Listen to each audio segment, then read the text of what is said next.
बाधा नहीं बनूंगा। मुझे कुछ बहुत चंद बातें आप लोगों से शेयर करनी है, क्योंकि आज आपका ये फेयरवेल है जो 12th क्लास में बच्चे पढ़ते हैं, और जो बाकी की क्लासेस के हैं वो उनको देख सकते हैं कि एक दिन उनकी ज़िंदगी में भी ऐसा आने वाला है। सो मैं बस 3 बातें आपको बताना चाहता हूँ। पहला है पास्ट, दूसरा है प्रेजेंट और तीसरा है फ्यूचर। आप लोग जो 12th क्लास में हैं इस समय, जो एग्ज़ाम देने वाले हैं, आई थिंक यदि हम मान लें कि एवरेज 3 साल की एज में आपका स्कूल में एडमिशन हुआ होगा और आप आज 18 साल के हैं, तो लगभग 15 साल की स्कूलिंग आपने कंप्लीट कर ली और इसके साथ ही आपकी जिंदगी का एक युग खत्म हो गया, एक इरा खत्म हो रहा है। तो ये पास्ट को चेरिश करने का एक मौका देता है। तो मैं आपसे रिक्वेस्ट करना चाहता हूं 2 बातें यहाँ पर। पहला कि जब आप स्कूल से विदा लें तो स्कूल, घर से लेकर के स्कूल आने तक और स्कूल से वापस घर जाने तक जितने लोग आपकी स्मूथ स्कूलिंग में सहभागी बने हैं, उन सब के प्रति ग्रेटिट्यूड, उन सब के प्रति हमारे मन में शुक्रिया अहोभाव आना चाहिए।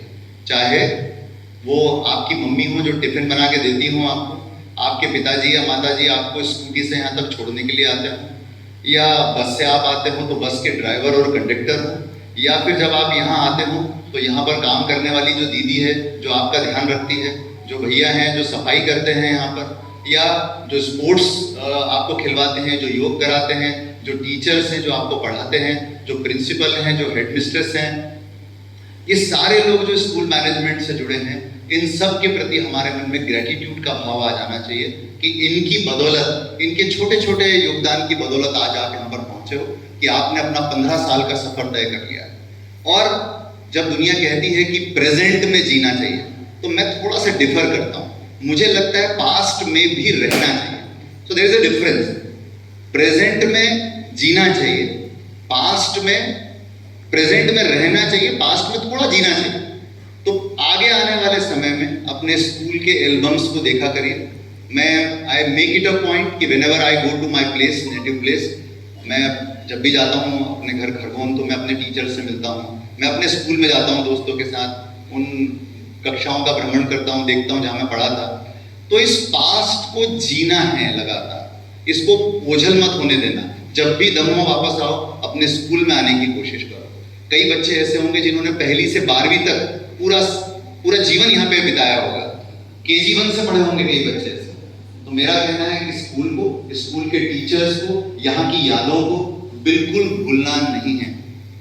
मैं तो उस पेड़ को भी याद रखता हूँ जिस पेड़ के नीचे मैं खड़ा रहता था और मेरी बस लेने के लिए मुझे आया करती थी। अब वो बस लेने नहीं आती, वो दूसरे बच्चों को लेके चली जाती है, क्योंकि अब मेरा समय निकल चुका, आज आपका समय भी निकल रहा है। सो एक एक छोटी छोटी चीज को चेरिश करना, उसको याद करना, उसकी स्मृति को संजो के रखना, पास्ट में जीना बहुत मजेदार है। आपको बहुत अच्छा लगेगा पूरी जिंदगी भर। और जब आप ये दोस्त हो सारे 12वीं वाले, तो मैं I always again make it a point कि मैं अपने दोस्तों के साथ मिलता हूँ। हमारा ग्रुप है जो हमारे साथ क्लास 1 से पढ़े हुए हैं, और हम अपने घर जाते हैं तो सारे लोग इकट्ठा होते हैं और खूब मस्ती करते हैं और खूब अपनी पुरानी यादों में जीते हैं। तो कोशिश करिएगा आपका एक ग्रुप बने जो कि यहाँ आए और इन यादों में जिए। This is number 2। So past के लिए ये 2 चीजें मैं आपको बताना चाहता हूँ। दूसरा आता है प्रेजेंट। सो प्रेजेंट में आपके सामने 2 चैलेंजेस हैं। पहला तो आपकी 12th की एनुअल एग्जाम है, और दूसरा जो है आपकी कॉम्पिटिटिव एग्जाम्स है। पहला मेरा रिक्वेस्ट आपसे ये है कि 10 फरवरी को, आई थिंक 10 या 11 फरवरी को, दोनों में से किसी एक दिन माननीय प्रधानमंत्री जी परीक्षा पे चर्चा करने वाले हैं। और इस बार उस कार्यक्रम में एक नया फ्लेवर है कि बहुत अलग अलग क्षेत्रों के खूब अच्छे लोग उसमें प्रधानमंत्री जी के साथ बैठेंगे। I would like you people to attend that session. आप उसको बिल्कुल मिस मत करिएगा, जरूर उसको देखिएगा। 12th के बच्चों के लिए वो बहुत फायदेमंद होगा। दूसरा पॉइंट है आपकी 12th की परीक्षा। आई होप आप लोगों ने तैयारी बहुत अच्छी की होगी। आपको पता है कि आपके रिजल्ट के साथ न केवल आपका, बल्कि आपके परिवार का, आपके स्कूल का, सबका नाम, और मैं तो कहूँगा जिले का नाम है। मैं मिलता हूँ ऐसे बच्चों से जिनके बारे में पता चलता है कि इन्होंने दमोह का नाम रोशन किया है। तो आप न, यदि आप अच्छा परफॉर्म करते हो तो न केवल खुद के लिए बड़ी उपलब्धि है, बल्कि आपके परिवार के लिए, आपके स्कूल के लिए, आपके समाज के लिए, आपके जिले के लिए, सबके लिए बहुत बड़ी उपलब्धि है। तो मैं आप लोगों से अर्ज करना चाहूँगा कि अगले जितने भी दिन आपकी एनुअल एग्जामिनेशन को बचे हैं, अपना 110% दीजिए और बेस्ट परफॉर्म करिए, ताकि अपने स्कूल को, अपने जिले को, अपने परिवार का नाम आप रोशन कर सकें। अब इसके बाद आता है आपका कॉम्पिटिटिव एग्जामिनेशन। तो जैसे ही आपका अप्रैल मई आता है, आपकी CUET की एग्जाम्स आ जाएंगी, CPT आ जाएगा, क्लैट आ जाएगा, IIT JEE आ जाएगा, नीट आ जाएगा जून जुलाई तक। तो ये सारी एग्जाम्स कंटिन्यूअस आने वाली हैं, चाहे वो डिजाइन का एंट्रेंस हो, चाहे वो किसी भी आर्किटेक्चर का नाटा हो, कोई भी एग्जाम्स हो, वो सब आने वाली है कंटिन्यूअस लाइन। तो मुझे ऐसा लगता है कि आगे आने वाले कम से कम 2-3 महीने आपके लिए बहुत डिसाइडिंग समय है। और एक बात को आप समझ के रखना कि कोशिश करना कि किसी भी तरह से गैप न लेना पड़े, हमारा साल बर्बाद नहीं होना चाहिए। जैसे ही हमारा 12th खत्म हो, हमारी आगे की लाइन बिल्कुल क्लियर लग जाए। ये नहीं हो कि हम 1 साल और वेट कर रहे हैं और तब तक बाकी सब लोग आगे निकल गए और हम पीछे रह गए। तो कोशिश करिएगा कि अपने लक्ष्य के अनुरूप जो एग्जाम आपको देनी है, उसमें हम अच्छी तैयारी करके और उसको हम क्लियर कर लें। So this is about your present and last thing is your future. जब आप ये एग्जाम्स को क्लियर कर लेंगे, फिर आप कॉलेज में चले जाएंगे। देन अभी आप जिस तरह से ड्रेसअप होकर के आए हैं, कॉलेज का माहौल इसी तरीके का होता है। मतलब स्कूल में आप एक दिन कर पाते हैं ऐसा, कॉलेज में आप रोज ऐसा कर सकते हैं। कॉलेज की जिंदगी स्कूल की जिंदगी से बिल्कुल अलग है। तो वहां पर आप स्कूल जैसी एक्सपेक्टेशंस मत रखिएगा, वहां बिल्कुल अलग माहौल है, एक अलग तरह की फ्रीडम है, एक अलग तरह की खुशबू है, वहां की फ्रेग्रेंस ही अलग है। तो उसको भी इंजॉय करना है। ऐसा नहीं करना है कि उसको एंजॉय ना करें और उसको इंपॉर्टेंस भी देना है। तो दोनों चीजें करनी है हमको। और कोशिश करिएगा कि जितना हमारी स्टेट से बाहर कहीं पढ़ने जा सके, बहुत ही अच्छा। जितना दूर जाकर के और अच्छे इंस्टीट्यूशंस में पढ़ने की आपको मौका मिलेगा, उतना ज्यादा जो है आप इस दुनिया को जान और समझ पाएंगे। मैं तो ये भी चाहूंगा कि आप इंटरनेशनल इंस्टीट्यूशंस में पढ़ें।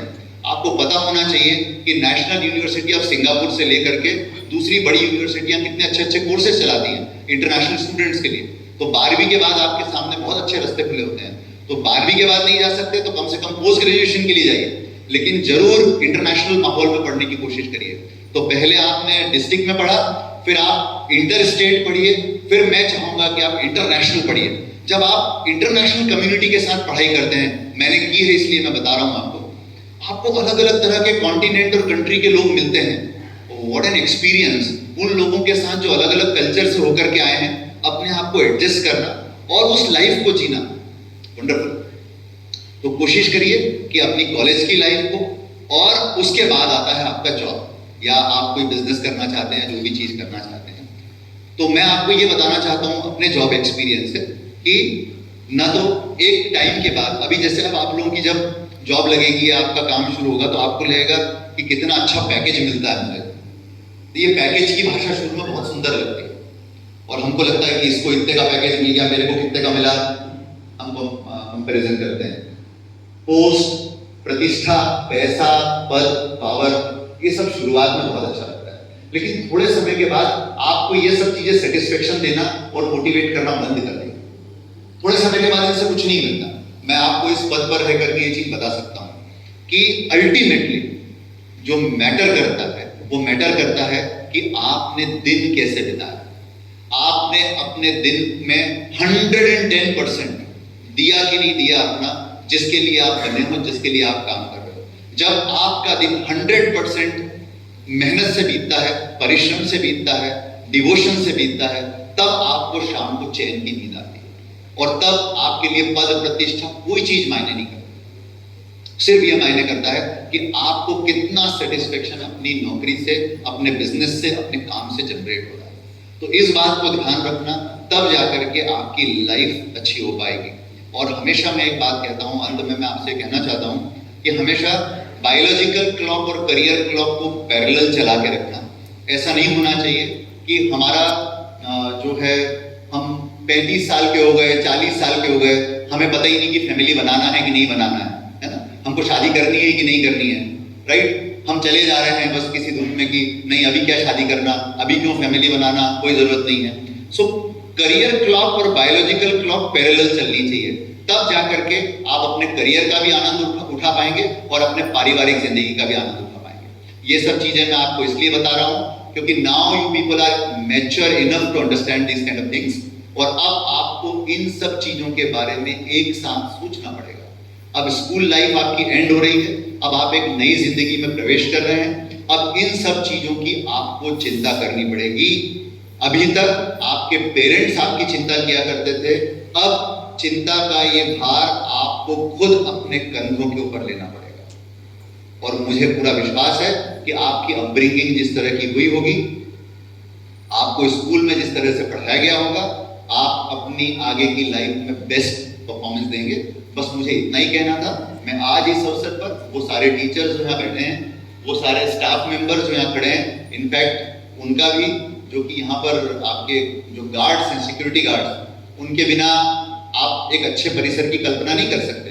तो सिक्योरिटी गार्ड से लेकर के ये माइक अरेंज करने वालों तक, है ना, और आपके छोटे छोटे काम में स्कूल में मदद करने वालों को एक बार आंख बंद करके देखिए, उन सब का शुक्रिया अदा करिए।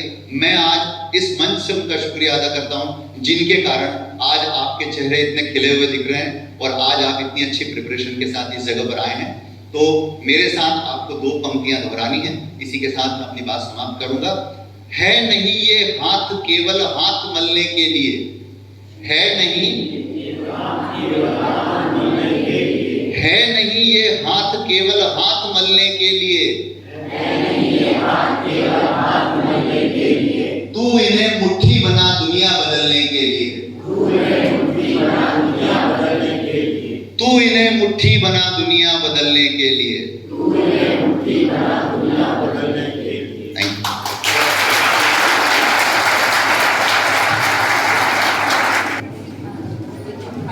Thank you, sir, for guiding